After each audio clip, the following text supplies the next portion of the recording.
โยบาหุนายโยทังขินายโยอัญชริยกรณิโยอนุตรังปุญญาเทตังโล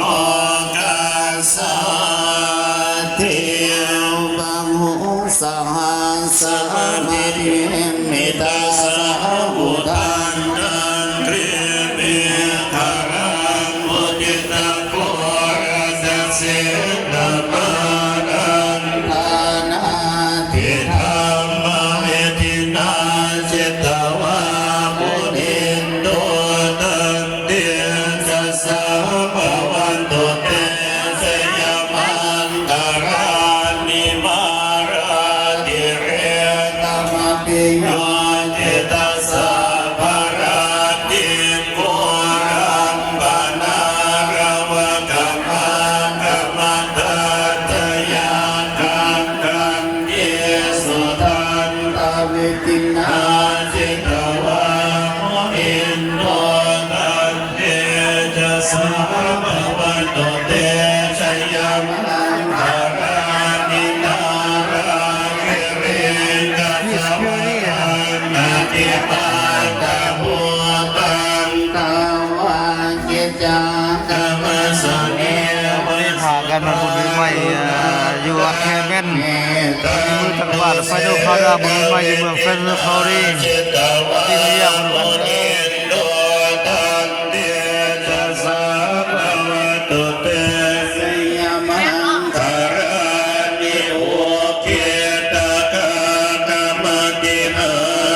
สุทา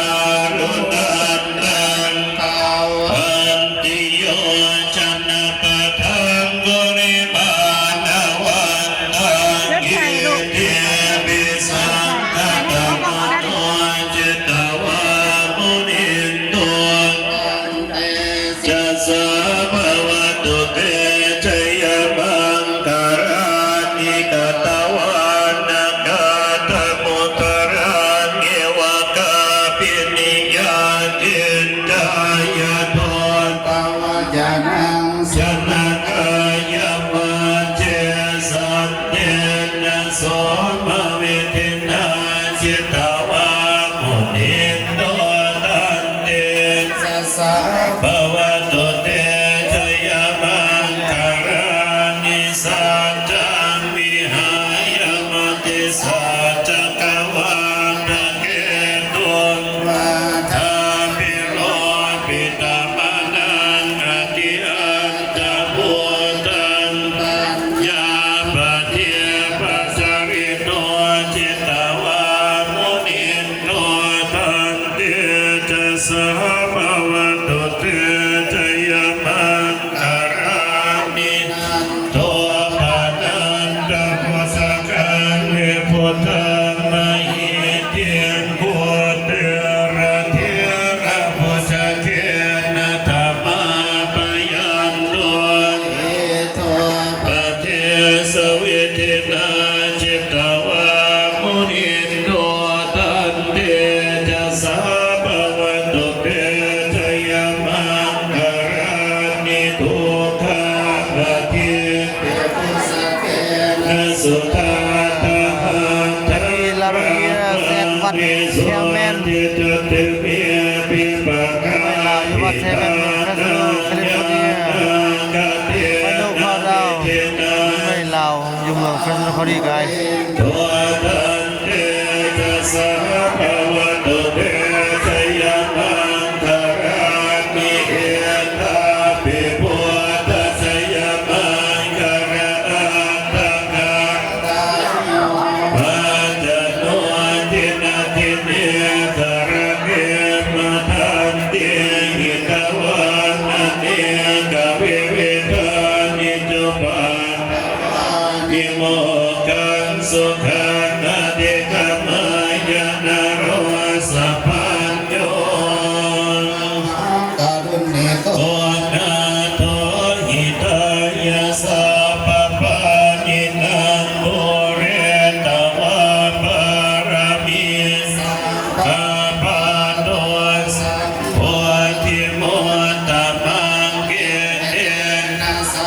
จวัจเจนะโหตุเตชยมังคารังชยันโตโพธิยาโม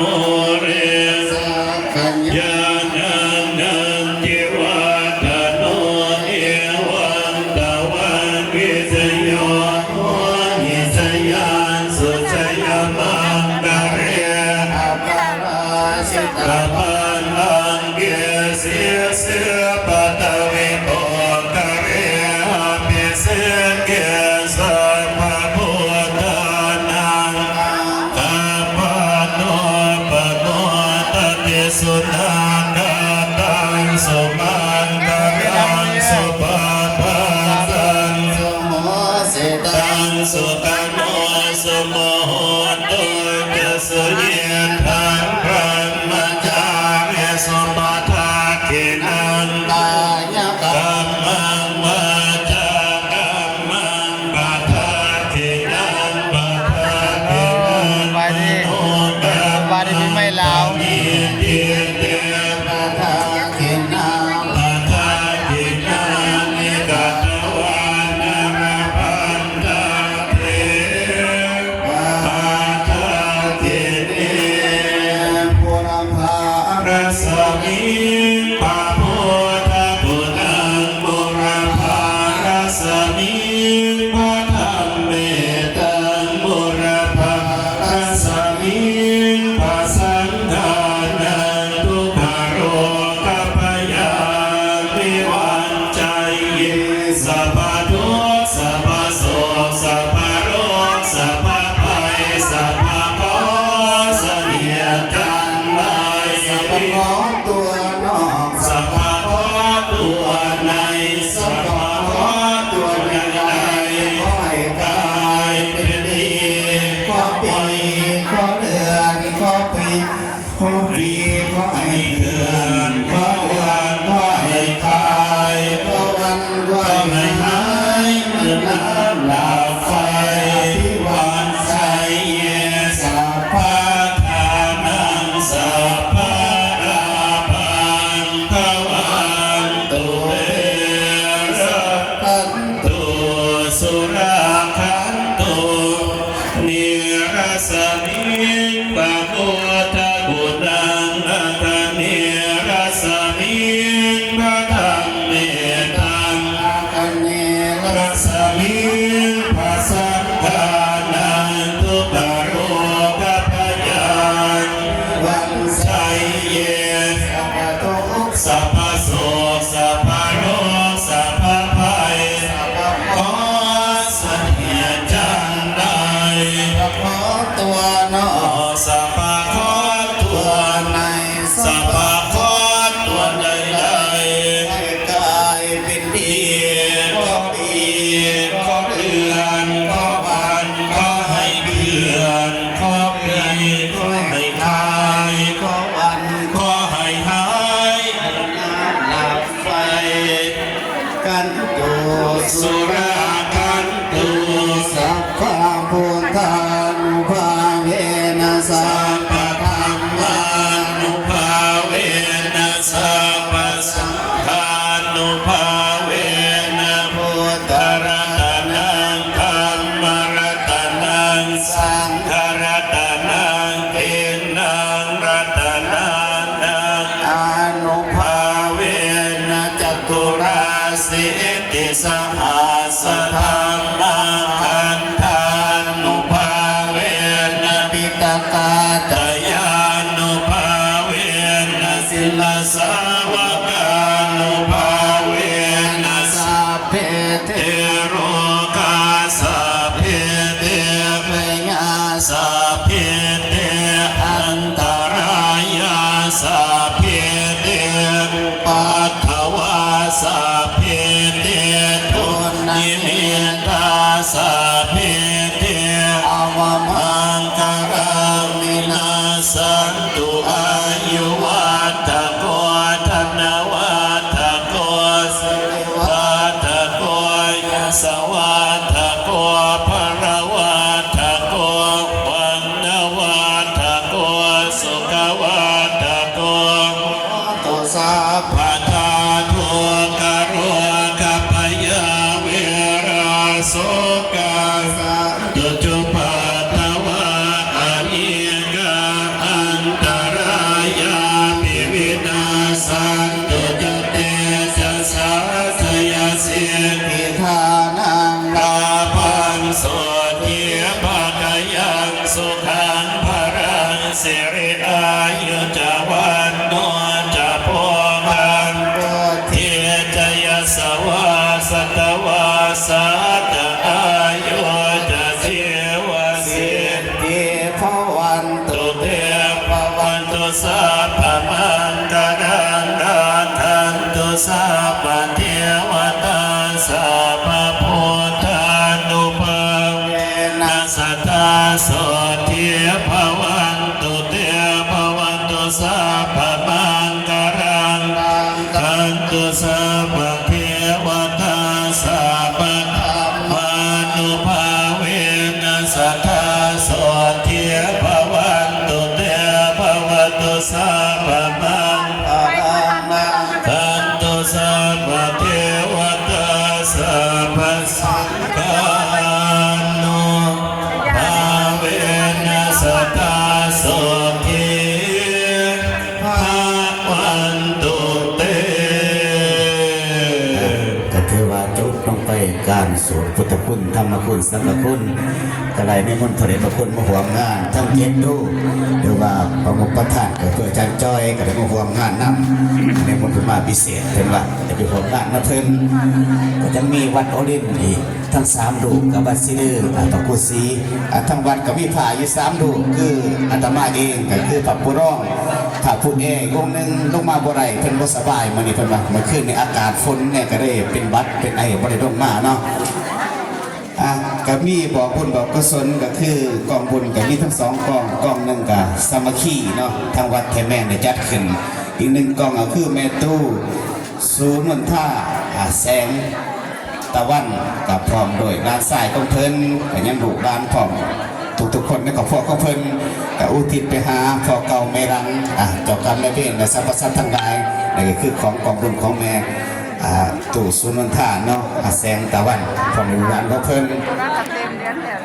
ก็ยังมีครอบครัวกับทานเทวตาซิวทุ่มกับโมทนาเขาสามในวัดได้ว่าเป็นจำนวนเงิน200ล้านบาทก็คือครอบครัวทานเทวตาซิวทุ่มเนาะก็ยังมีทำต้องดีประกาศนโมทนา3หอวัฒนธรรมหรือว่าวิธีหาน้ำบุ้งคณะกรรมการประกาศเรียบร้อยแล้วเป็นจำนวนเงิน500 ล้านบาทก็ยังมีต้นสามัคคีหรือว่าต้นมาจากนางวาสนากรรมการพุทธประธานดาววงสวรรค์เราประนับต้นกระพึกมาก300 กว่าล้านบาทก็ยังมีอีกต้นหนึ่งมาจากวัดซิเดย1 ต้นก็จำหูจำนวนเมฆไข่เพื่อได้แคนตั้งนาให้ทางคณะกรรมการวัดซิเดยเนาะก็คือพอบุญเพิ่มกับประกาศมาร่วมงานนำหลังจากตักบาตรแล้วจะได้กราบพระนิมนต์พระคุณเจ้าเทศนาหนึ่งกันเกี่ยวกับสงกรานต์ให้พระการมาพูดประดับนาเทศจะนิมนต์พระครูศรีเทศนาเกี่ยวกับกบินพรหมหรือว่าเทศสงกรานต์พุทธสงฆ์หลังจากเทศเดียวก็จะได้เทศต่างๆเป็นต้นกระพือกองอัฏฐาปัจจุปัจจัยแล้วก็ฮับพรญาติน้ำเดี๋ยวจังนิมนต์พระสงฆ์องค์เจ้าบิณฑบาตบุฟเฟ่เนาะหลังจากครูบาอาจารย์เอาแล้วแล้วก็อตโยมก็ต่อหลังจากเดี๋ยวแล้วก็จะเริ่มเมื่อฝ่าเมื่ออะไรเพิ่นว่ายังมีทบปะท่ายยังมีมวลซืนหรือวงดนตรีไฮไฟประกาศมาเสริมสลองให้ความมวลซืนในงานปีใหม่ลาววัดเทอร์แมนเดือนหน้าวันที่23-24กับบุญบั้งไฟทั้งวัดเทอร์แมนจะจัดเป็นปีที่แรกเพิ่นว่าเสียให้ยิ่งใหญ่เพิ่นว่ากรรมการประกาศเกี่ยมบั้งไฟหรือว่าของหย่อมต่างๆพญานาคจะมีการคบงั้นโดยวงดนตรีไฮไฟมีการมวลซืนแห่2 มื้อเลยเพิ่นว่าวันเสาร์วันอาทิตย์ก็มีการปัดกวาดสิ่งบุรี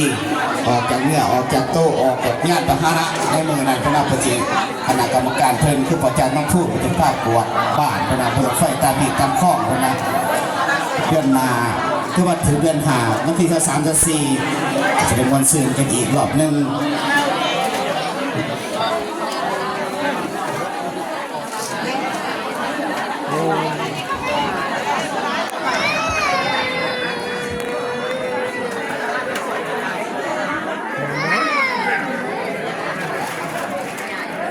ทน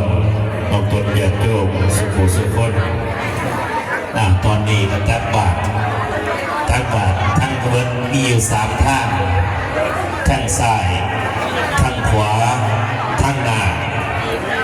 เหลือแต่ทั้งหลังบ่มีโยมหลังอาตมาบ่มีเอาแค่ทั้งหน้าทั้งข้างเด้อเบื้องหน้าคือองค์พระปฏิมาองค์พระพุทธเจ้าเบื้องซ้ายเบื้องขวาภาษาวกเบื้องซ้ายเบื้องขวาสาลีบุตรโมกขันลานะโยมเบอร์นี้ไม่เห็นบุญสงการโยมเห็นนั่งสังขารเนี่ยนั่งสังขารหรือว่าบนแหงนั่งสังขารเข้านี่ไม่เห็นบุญเพื่อนว่าเห็นบุญนี่ทำบุญให้อธิษฐานทำทานให้ตั้งใจให้ตั้งอกตั้งใจในอธิษฐานกันเลยให้สิ่งบดีว่างามห่างหายไปกับปีเก่าให้สิ่งใหม่ๆเข้ามาในปีใหม่ในชีวิตของเขาอันไหนเป็นความงามความดีอธิษฐานเอาเลยอันไหนเป็นความบดีจะเสียบอกถึงจะเสียเป็นเอ่ยถึงมันบดีนะอีหยังบดีจะเสียเป็นบอกถึงมันอันไหนมันดีบอกถึงตลอดเพราะว่าให้ดีในทั้งกายว่าจาใจเพราะว่าให้บุญนี่3 เทื่อได้ยก1ปุพพะเจตนา2มนจนะเจตนา3อปาราปณะเจตนาปุพพะเจตนาคือตอนก่อนสิให้ก่อนสิเฮ็ดบุญก่อนสิตักบาตรตั้งอกตั้งใจมาแต่บ้านตั้งอกตั้งใจดีมาแล้วนะอธิษฐานให้ดีคนว่าทำบุญให้ฐานทำท่านตั้งใจนะฝนตกกับบ่ยากฝนแรงกับบ่ยากที่ตามาบอกตอนแรกเศรษฐีนี่เฮ็ดบุญนี่ฝนตกญาติจอกเฮ็ดบุญ